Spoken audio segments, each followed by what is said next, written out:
Les tests de Misano étaient très attendus cette saison, bien plus que les années précédentes, car deux pilotes étaient très impatients de rouler et de tester la machine qui sera la leur la saison prochaine. C'est bien sûr Marc Marquez et Fabio Quartararo qui vivent un véritable calvaire, respectivement chez Honda et chez Yamaha. Ce test représentait beaucoup pour le pilote espagnol ainsi que le pilote français, et une chose est sûre, ils repartent déçus de Misano parce qu'ils ont pu tester ce qu'ils ont pu essayer et qui représentera leur prototype de la saison prochaine. Du coup, beaucoup d'espoir étaient fondés. On fait le point sur leurs déclarations, leur avenir en MotoGP et sur ces tests de Misano de suite ensemble. N'oubliez pas de vous abonner, de liker la vidéo. Merci du fond du cœur à tous ceux qui me soutiennent. Jingle.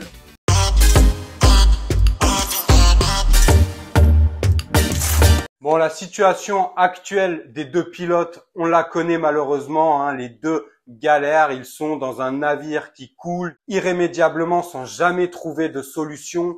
Pourtant, des éléments sont testés tout au long de la saison, des nouveaux éléments aérodynamiques, des nouveaux packages. Mais à chaque fois, que ce soit Marc Marquez ou bien Fabio Quartararo, ils sont toujours obligés de revenir au point de départ avec leur package de la saison dernière. Alors qu'à côté, dès que les constructeurs européens amènent de nouveaux éléments, ça marche comme par magie. Tandis que les Japonais ont essayé d'accélérer le mouvement en apportant des éléments, en apportant des nouvelles pièces pour faire progresser la machine. Mais il semblerait que les Japonais testent beaucoup moins en usine que les constructeurs européens. Du coup, quand ces nouvelles pièces arrivent sur les circuits, elles ne fonctionnent quasiment jamais. Tandis que les Européens frappent quasiment toujours dans le mille. C'est pourquoi on attendait avec impatience, et surtout ces deux pilotes, Marc Marquez et Fabio, attendaient avec impatience et insistance ces tests de Misano où ils ont pu du coup tester la moto qui sera à 95% la leur dès la saison prochaine. Du coup, ce sont des tests d'une grande importance et qui évidemment va jouer un rôle aussi sur leur décision.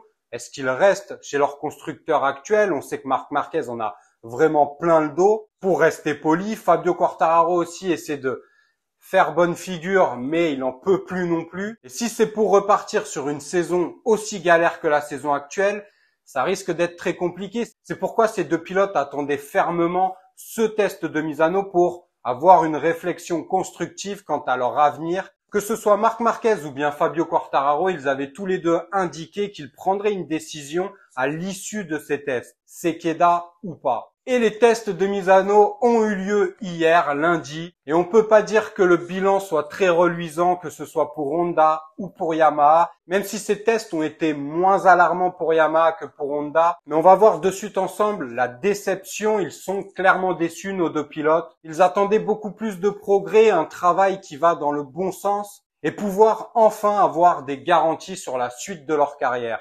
Marc Marquez s'est montré très pessimiste, Fabio Quartararo en attendait plus. On va revenir sur leurs déclarations de suite ensemble. Concernant Marc Marquez, il nous dit ceci: les problèmes restent les mêmes, je donnerai ma décision au Japon. Bon, déjà, ça sent pas très bon. Nous devons travailler plus fort et dans une meilleure direction, les problèmes restent les mêmes. Le style est très différent en termes de position de pilotage, on aborde les virages différemment. Au début, la sensation était un peu étrange, mais tour après tour, tout est devenu plus naturel. Mais les temps, les chronos, c'est ce qui compte dans ce sport et ils sont les mêmes. Aucune avancée du coup en termes de vitesse, de chrono, ils restent sur les mêmes bases. Malgré un gros travail effectué par Honda, mais visiblement toujours pas dans le bon sens. On espère toujours plus. Il y a beaucoup d'ingénieurs dans le box. Nous sommes partis dans une direction pour la changer un peu et ensuite l'amener davantage dans ma direction.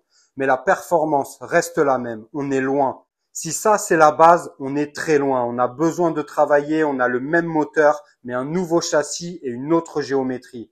Après ces déclarations qu'on ne peut pas juger très optimistes, il continue et il met la pression à Honda. Je me prononcerai sur mon avenir entre l'Inde et le Japon. J'ai déjà décidé, mais je ne dis rien parce que ce n'est pas encore très clair. Cela peut être changé. J'ai deux plans. Moi, clairement, Marc Marquez met la pression à son employeur. Il dit qu'il a deux plans. Il y a même une troisième option à ce qu'il a rajouté lui-même. Et clairement, il va choisir entre continuer sa carrière chez Honda s'il voit que ça bouge dans le bon sens, mais apparemment, c'est toujours pas le cas, ou bien quitter le navire japonais pour rejoindre, pourquoi pas, on en parle beaucoup, son frère chez Gresini, Ducati. Il parle également d'une troisième option où il évoquerait peut-être une année sabbatique. Mais ça, personnellement, je n'y crois pas trop. Marc a les dents qui rayent le parquet, comme au début. Il a envie de performer, il a envie d'être à nouveau champion du monde.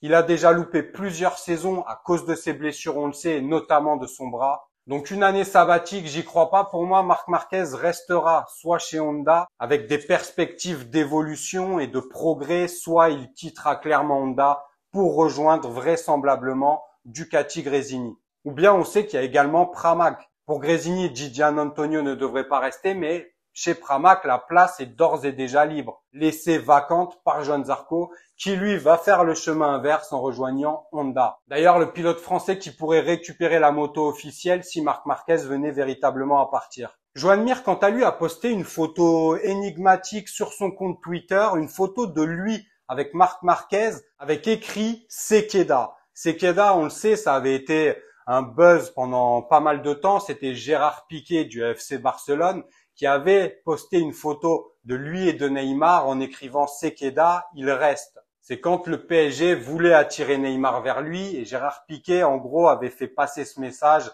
il reste avec nous. Joan Mir vient de poster exactement la même chose, une référence du coup à cet événement avec Gérard Piqué et Neymar et le PSG qui tentait d'attirer le Brésilien. Il a posté Sekeda, donc il reste, avec une photo de lui et de Marc Marquez. C'est un peu étrange parce que Marc, lui, dit quasiment tout le contraire. En tout cas, il pense réellement à un départ, mais aussi dans un autre sens, il met la pression à Honda, car son plan A, ce serait de rester chez Honda et de pouvoir enfin performer avec cette machine. Donc je pense qu'il ne faut pas prendre forcément au pied de la lettre cette publication de Joan Mir, mais ça peut être une indication pour la suite. On va rester attentif et on verra bien l'évolution de la situation. Maintenant, on va passer à Fabio Quartararo qui, lui aussi, mange son pain noir. Il vit une saison chaotique, c'est un calvaire qu'il vit. Il a aucune perspective de progrès par rapport à sa moto actuelle et tout ce qu'il a pu tester n'a jamais marché. Contraint à chaque fois de reprendre son package de l'année précédente. Il attendait lui aussi également ce test de Misano avec beaucoup d'impatience pour pouvoir analyser le nouveau matériel, la nouvelle machine qu'il conduira l'an prochain s'il reste chez Yamaha. Et on peut pas dire qu'il soit satisfait, notre pilote français. On va voir les déclarations ensemble. Je m'attendais à ce que ce test soit bien meilleur. Bon, déjà, il plante le décor d'entrée. Alors que son team manager, d'un autre côté, Maio Meregali, lui, est plutôt rassurant et plutôt satisfait des tests. Donc là encore, deux sons de cloche différents, ce qui est encore une fois pas très rassurant. Au lieu d'afficher une unité, on voit qu'ils ont clairement des déclarations à l'opposé et c'est jamais bon pour la suite. Pour l'Italien, il ne voit que des bonnes choses. La moto est plus rapide, facile à exploiter. Bon, ça c'est ce qu'il dit lui. On va voir maintenant les impressions, le ressenti de Fabio Quartararo. C'était un peu difficile de dire quelque chose de vraiment positif sur le moteur. L'une des choses positives était la cuillère sur le bras oscillant. Je pense que nous l'obtiendrons pour la prochaine course. Pour le reste, j'espère que nous allons retirer certaines choses et essayer d'apporter de nouvelles choses pour les essais de Valence. Bon, déjà, à part cette cuillère sur le bras oscillant, rien ne l'a convaincu. Il attend de nouveaux éléments, de pouvoir tester de nouvelles choses à Valence. Mais le problème, c'est que il va rester après peu de temps, peu de tests pour mettre au point une machine correcte et performante pour la saison prochaine.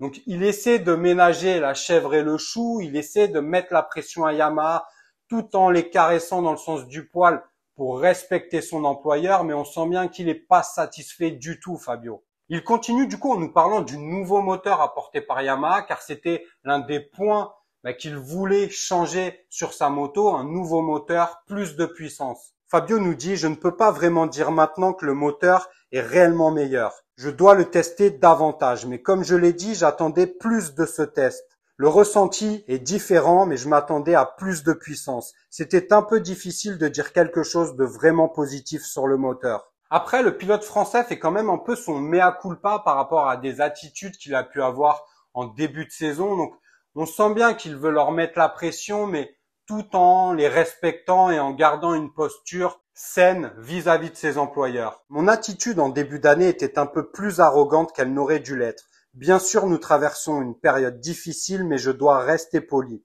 Nous voulons tous les deux la même chose. Bien sûr, c'est difficile, mais je préfère rester plus calme et essayer de trouver une meilleure solution avec tout le monde. Bon, en gros, on voit bien que Fabio est déçu, mais pour l'instant, vu qu'il n'a pas vraiment d'autres options et qu'il espère toujours peut-être avoir un package plus compétitif, ben, il essaie de rester dans une union et quand même dans quelque chose de sain, dans une énergie saine vis-à-vis de ses employeurs et de son équipe. Mais en même temps, il n'a pas du tout le même ton ni les mêmes déclarations que le team manager Maio Meregali pour qui, lui, tout s'est bien passé. Tandis que Fabio a un doute quand même sur le moteur et sur tous les autres éléments apportés, aérodynamique ou électronique, il est absolument pas convaincu. Du coup, la situation reste bloquée, c'est pas très rassurant pour la saison prochaine. Moi, il y a un truc aussi qui me fait peur, c'est que j'ai entendu quand même des bruits de couloir qui disaient que la réglementation 2027 changeait beaucoup de choses quant à la vision des Japonais, des évolutions actuelles qu'ils veulent apporter. En gros, les Japonais n'ont pas envie de mettre énormément d'argent sur un développement qui va durer tout au plus 3 ans. Car on le sait, en 2027, la législation, la réglementation va changer totalement en MotoGP, changer de cylindrée et de bien d'autres choses. Et du coup, investir énormément d'argent, travailler dur pour développer une moto qui sera caduque dans 3 ans, ça ne les intéresse absolument pas apparemment des sons de cloche que j'ai pu entendre. Et quand on y pense, c'est fort plausible.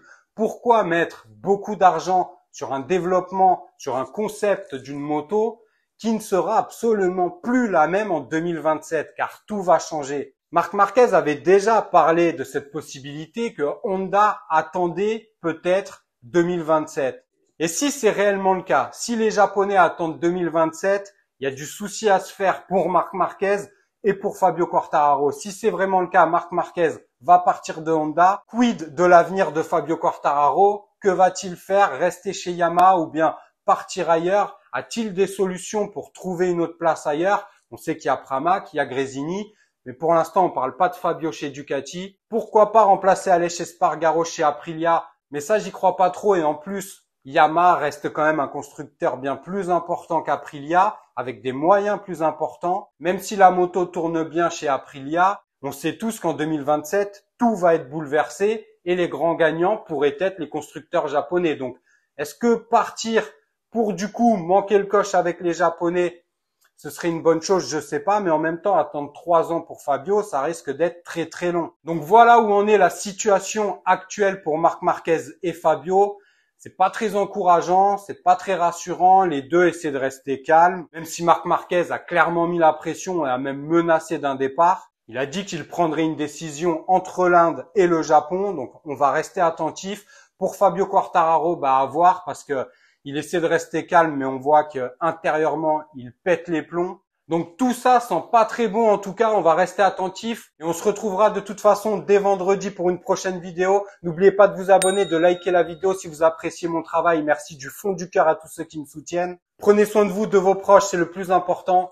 À vendredi. Ciao.